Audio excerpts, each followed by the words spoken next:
روز پنجشنبه هفته گذشته در چهارراه‌های نزدیکی راه 275 متری جنجال برانگیز و بحثی که دهه‌های مرزی تاجیکستان و قرقیزستان را می‌پیوندد بین نمایندگان مردم تاجیک و قرقیز صحبت دوستانه صورت گرفته است.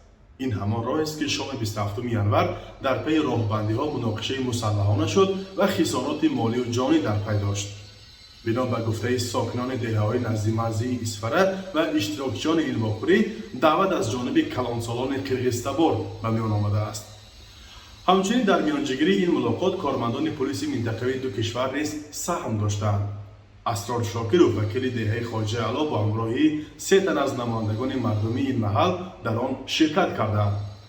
و در صحبت با رادیو آزادی گفت از جانب قرقیزستان بیش از 20 نفر کلانسالان و ماموران پلیس منطقوی و از جانب تاجیکستان هم حدود 20 نفر کارمندان شعبه کارهای داخلی و نمایندگان اهالی اشتراک داشتند.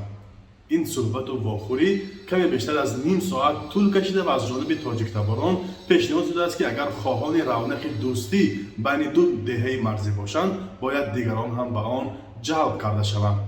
قرقیزای اقصای نه aynı و اختتر نه یعنی سمرقندک نه فقط در قشلاق مانده زندگی میکنه که او پیشورنده ما بود. آده در زمیناشون هم قرقیز کردگی پاسپورتاشون هم قرقیز کردگی همون بین مانده زندگی میکنه در 12 کات هوای ها و دو تا начальник منیساش رفته اما است که دو کسی سرکر اومد و представить کرد که این رئیس محله ها این هم خیلی اکتیو محله گفته.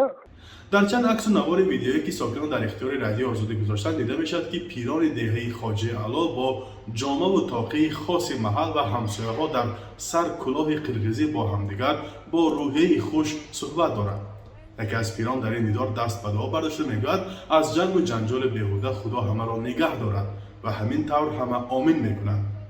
خبرگزاری قرقیزی ترموش هم از این ملاقات اطلاع داده ذکر کرده است که در آن پیران دهه‌های کوکتاش، آقسای، تاشتومشوق و سردار شعبه کارهای داخلی ناحیه بادپنگ المزبک شغمرزایف، سرداران شعبه کارهای داخلی دوی اسفره و جماعت باروخ انور رحمانزاده و سبحان میرعلیزاده اشتراک کردند.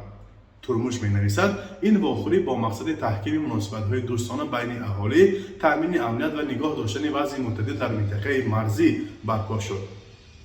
پیران ابراز عقیده کردند که اجدادان آنها در این سرزمین زندگی کرده از یک سرچشمه آب نوشیده در وحدت و همبستگی زندگی می‌کردند. برای این نسل نیز باید چنین باشد. با گفته اسرار شاکرov وکیل دهه خواجه علا از این پیشتر هم بسیار آشتی گفته دیدار می‌کردیم اما نتیجه نداد زیرا گپ همدیگری را آنها نمی‌گیرند.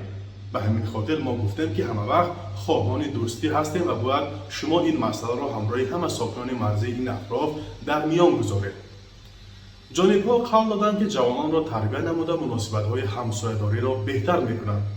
سبب مناقشه و دعوا و خونریزی در سرحد تاجیکستان و قرقیزستان نامعین ماندن بیش از 400 کیلومتر خط مرز است. دو طرف در مدت 30 سال نتوانستند در این مسئله به موافقه برسند.